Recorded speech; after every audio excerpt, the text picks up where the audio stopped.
हम जो पिछले भाग में पढ़ रहे थे सरकारी बजट और अर्थव्यवस्था, इसके दूसरे भाग में आपका स्वागत है। हमने राजस्व बजट को पढ़ लिया था। जो अगला इसका भाग आता है पूंजीगत बजट। पूंजीगत बजट इस तरह का आय और इस तरह का व्यय जिसमें हम पूंजी का निर्माण करते हैं, जिसका खर्चा तो इस वर्ष होता है परंतु उसका लाभ कई वर्षों तक मिलता है। जैसे बांध का निर्माण है ना, जैसे सरकारी चिकित्सालय का निर्माण, ये खर्चा तो एक वर्ष में होता है और जिसका लाभ हमें कई वर्षों तक मिलता रहे। बड़ी बड़ी पूंजियों का निर्माण करते हैं तो वो सब पूंजीगत बजट के अंतर्गत आती है। ये पूंजीगत प्राप्तियों में कौन कौन सी जाती है? एक तो ऋणों की वसूली, जो सरकार ने ऋण दिए हुए हैं उनकी वसूली करके सरकार प्राप्त करती है। विविध प्राप्तियाँ दूसरे तरह की जो भी है ना, उधार व देनदारी अगर सरकार ने दे रखी है और वो अगर प्राप्त हुई है सरकार को, तो ये सब आय के अंतर्गत, प्राप्तियों के अंतर्गत आती है। पूंजीगत व्यय में क्या आता है? पूंजीगत व्यय दो प्रकार का होता है। जो आयोजना में होता है, जिस भवन का पूंजी निर्माण करना हो जो आयोजना में, और आयोजना के भिन्न व्यय भी होते हैं, ताकि तत्कालिक रूप से अगर खर्चा करना हो तो आयोजना भिन्न के अंतर्गत आ जाते हैं। अब हम देखेंगे कि आय और व्यय के आधार पर, आय और व्यय की असमानता या समानता के आधार पर बजट कितने प्रकार के होते हैं। हम सामान्य रूप से समझें तो बचत कब होती है? जब हमारी आय हमारे व्यय यानी हमारे खर्चे से ज़्यादा हो।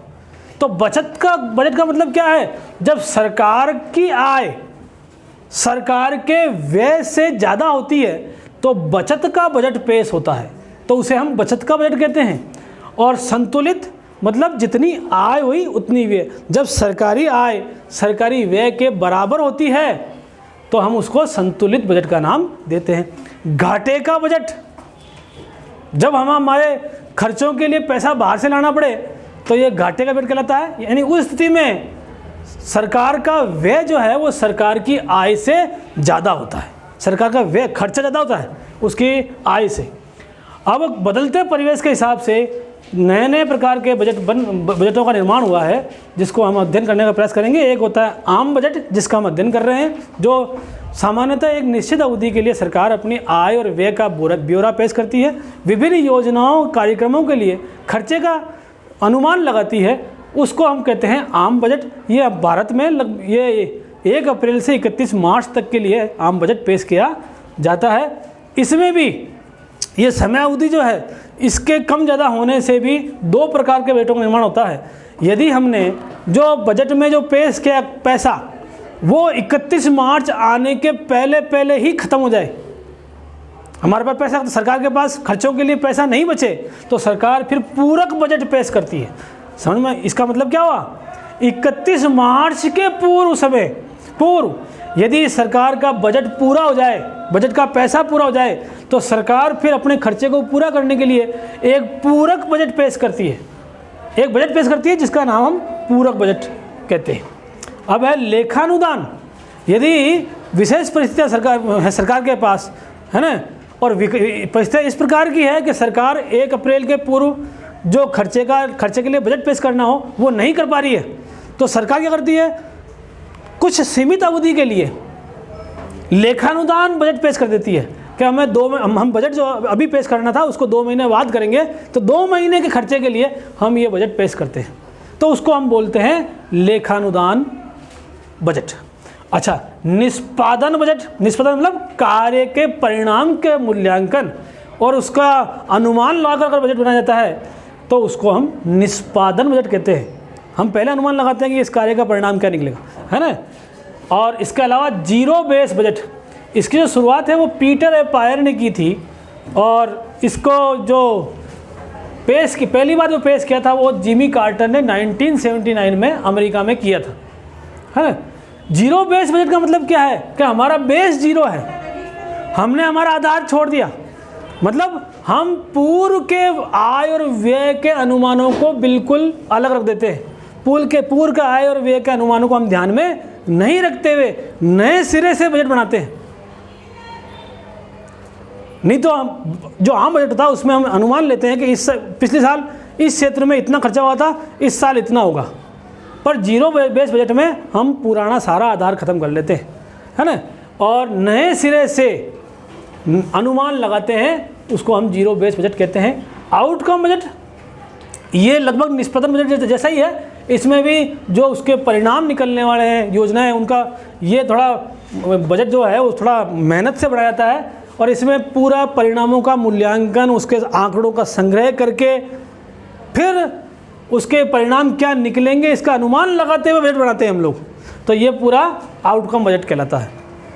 जेंडर बजटिंग, जेंडर बजटिंग का मतलब है जब हम जेंडर को ध्यान में रखते हुए, स्त्री और पुरुष को ध्यान में रखते हुए उनके लिए अलग अलग बजट में व्यवस्थाएं करते हैं, अलग अलग योजनाएं बनाते हैं बजट में, तो उसको हम जेंडर बजटिंग कहते हैं। जैसे सरकार भी अपने बजट में महिलाओं कल्याण के लिए विभिन्न योजनाएं चलाती है, उन योजनाओं के लिए विभिन्न अलग अलग पैसे की व्यवस्था करती है, तो उसको हम जेंडर बजटिंग कहेंगे। जब जेंडर को ध्यान में रखते हुए, स्त्री और पुरुष को लिंग को ध्यान में रखते हुए जब हम बजट का निर्माण करते हैं, उसमें योजनाएं बनाते हैं, तो उसको जेंडर बजटिंग कहते हैं।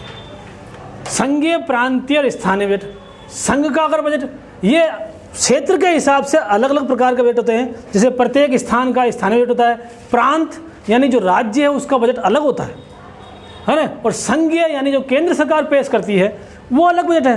तो ये अलग अलग प्रकार के बजट हैं। उसमें वहीं जो स्थानीय, जब प्रांत है तो प्रांत की राज्य सरकार वो व्यवस्था करती है कि हमारी योजनाएं क्या है, हमारे पास पैसा कहाँ से आएगा, आय कहाँ से होगी, और हम किन किन चीज़ों पर खर्च करेंगे। तो ये वहीं जो स्थानीय कार्यपालिका होती है वही निर्णय लेती है। सामान्य एवं संकटकालीन, सामान्य बजट जो आम बजट है वो सामान्य बजट कहलाता है, जिसमें पूरे साल के 31 मार्च से 1 अप्रैल से 31 मार्च तक के आय, व्यय और विभिन्न योजनाओं का ब्यौरा होता है। संकटकालीन बजट का मतलब ये होता है युद्ध, महामारी या ऐसी संकटकालीन परिस्थिति में जब हम सरकार को पैसे की व्यवस्था करनी होती है, तो उसे हम संकटकालीन बजट का नाम देते हैं। उस स्थिति विशेष के लिए हम बजट बनाते हैं, संकटकालीन परिस्थिति के लिए, तो संकटकालीन बजट कहलाता है। बजट घाटे की अवधारणा हमने अभी पढ़ा। घाटा कब होता है? घाटा तब होता है जब हमारा व्यय, जब हमारा खर्चा हमारी आय से ज़्यादा हो। तो इस अवधारणा को समझने के लिए इसके विभिन्न इसमें शब्दों का प्रयोग होता है। एक होता है राजस्व घाटा, जिसमें हमने पहले पढ़ा था ऐसी आय जिसके लिए सरकार को कोई भुगतान नहीं करना पड़ता। तो ऐसी राजस्व प्राप्तियों में से अगर राजस्व व्यय को माइनस कर दें, केवल राजस्व प्राप्तियों में से राजस्व व्यय को माइनस कर दें, तो राजस्व घाटा प्राप्त होता है। राजकोषीय घाटा, इसको समझने के लिए पहले बजट घाटे को समझना पड़ेगा। हम राजस्व घाटा और राजस्व आय और पूंजीगत आय, इन दोनों को जोड़ लें, और राजस्व व्यय और पूंजीगत व्यय, इन दोनों को अगर घटा दें, और उस स्थिति में यदि व्यय ज़्यादा हो तो हम बजट घाटे का नाम देते हैं। और इस बजट घाटे में यदि हम कुछ जो उधार और समस्त प्रकार की जो देनदारियां हैं उनको भी जोड़ दें, समस्त देनदारियां उधार इस बजट घाटे में जोड़ दें, तो राजकोषीय घाटा, हमारे कोष पर कितना भार है, मतलब सरकार के कोष पर कितना भार है, वो हम निकाल सकते हैं। वित्त संबंधी जो पैसे का कितना घाटा है, वित्तीय घाटा कितना है, ये निकालना हो तो बजट घाटे में जो शुद्ध उधारी हमें देनी है, जो शुद्ध उधारी देनी है, वो देनी अभी देंगे नहीं, जब देनी है उसको भी जोड़ देते हैं। शुद्ध उधारी का मतलब है कि कुछ उधारी हमारे पास आने वाली होती है और कुछ हमको चुकानी होती है। तो उन दोनों का जो अंतर है, जो हमारे पास आना है और जो हमारे से उधारी जानी है, इन दोनों का अंतर शुद्ध उधारी कहलाता है। तो इसको जब बजट घाटे में जोड़ देते हैं तो वित्तीय घाटा प्राप्त होता है। अब है प्राथमिक घाटा। अगर राजकोषीय घाटा, ये जो राजकोषीय घाटा है, इसमें से ब्याज की अदायगियाँ घटा दें, ब्याज की अदायगियाँ जो अपन ने जोड़ी थी पहले, है ना, वो अगर घटा दें तो प्राथमिक घाटा प्राप्त होता है। जो ब्याज हमें चुकाना है उसको अगर हम छोड़ दें तो ये प्राथमिक घाटा कहलाएगा। अब बजट में नवीन प्रवृत्तियाँ, समय के बदलते स्वरूप के हिसाब से आधुनिक युग में, है ना, वर्तमान की अवस्था को ध्यान में रखते हुए विभिन्न प्रकार की नई नई चीज़ें सरकार इसमें लेके आई है, जिसको हम सरकार की नवीन प्रवृत्तियों के नाम से जानते हैं। इसमें एक बड़ी बात है कि ये पिछले हमने पढ़ा अभी, आयोजना व्यय, गैर आयोजना, आयोजना व्यय और आयोजना भिन्न व्यय, ये दो अलग अलग शब्दों के रूप में हमने पढ़ा। बल्कि सरकार ने 16-17 में ये प्रस्ताव लिया कि जो इसके दो अलग अलग हिस्से हैं, योजनागत और गैर योजनागत, इन हिस्सों को समाप्त कर दिया जाएगा और 2017-18 में इसको समाप्त कर दिया गया। मतलब अब जो खर्चे हैं वो 2 भागों में, योजनागत और गैर योजनागत भागों में नहीं बढ़े थे, खर्चे में ही आते हैं, है ना।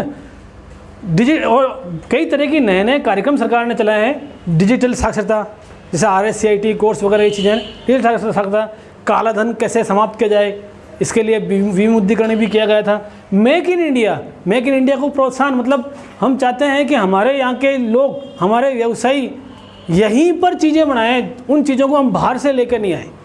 तो उसको कैसे प्रोत्साहन दें, कैसे उनको मतलब कम से कम दरों पर पैसा पहुँचाएँ, कम से कम ब्याज की दरों पर उनको पैसा मिल सके, है ना। कैसे उनको अनुकूल परिस्थितियों का निर्माण हो, पानी की व्यवस्था, बिजली की व्यवस्था निर्माण हो, इसके लिए मेक इन इंडिया एक कार्यक्रम चलाया गया। 2016-17 में ये प्रस्ताव लिया गया था कि रेल बजट और आम बजट उससे पहले अलग अलग पेश होते थे। तो सरकार ने कहा अब एक साथ ही पेश करेंगे, क्योंकि अलग अलग पेश करने में सरकार को 2 बार खर्चा करना पड़ता, 2 बार जो सरकार के जो हैं MLA MPs जो है वो बैठते और 2 बार प्रस्ताव ले जाते। अब एक ही बार में दोनों बजटों को पेश कर दिया जाता है। और ये जो रेल बजट है वो आम बजट का हिस्सा मान लिया गया है, उसको आम बजट के हिस्से के रूप में ही दिखाया जाता है। एक FRBA एक्ट था 2003 में आया था, उसमें यह था कि जो राज्य सरकारें हैं या जो संघीय सरकार है उनको अपना राजस्व घाटा शून्य लाना होगा, शून्य लाना चाहिए। उसको ये वित्त आयोग ने भी कहा, इसको सुझाव दिया कि राजस्व घाटे को शून्य आ जाना चाहिए। जो अभी वर्तमान जो हमारा 14वां वित्त आयोग चल रहा है वो 2015 से 2020 तक चलेगा। इसके अध्यक्ष जो हैं वो YV रेड्डी। तो इस तरह से हमने पढ़ा कि जो बजट है वो उसका उद्देश्य क्या है। उसका उद्देश्य ये है कि हम समाज का कल्याण किस तरह से कर सकें, समाज का सार्वभौमिक विकास किस तरह से कर सकें, आधारभूत ढांचे का विकास किस तरह से हो, किस तरह से विभिन्न योजनाएं लागू करें और किस तरह से सरकार आय प्राप्त करे और किस तरह से लोगों के समाज कल्याण के लिए उसका खर्चा करें। तो इसमें बहुत बड़ी भूमिका बजट की होती है, क्योंकि बजट में ही सारी ये व्यवस्थाएं ली जाती है, सारे प्रावधान लिए जाते हैं कि किस तरह से पैसा आएगा और किस तरह से जाएगा। इसलिए एक बजट जो है ये सरकार का एक बहुत महत्वपूर्ण उपकरण है, जिसके द्वारा सरकार अपने उद्देश्यों को पूरा करने का काम करती है। इस तरह से हमने ये पढ़ा। आपसे फिर वही अपेक्षा रहेगी कि आपको अच्छा लग रहा है तो इसको लाइक करें, शेयर करें और सब्सक्राइब कर लें ताकि नए वीडियो की जानकारी आपको तुरंत मिल जाए। धन्यवाद।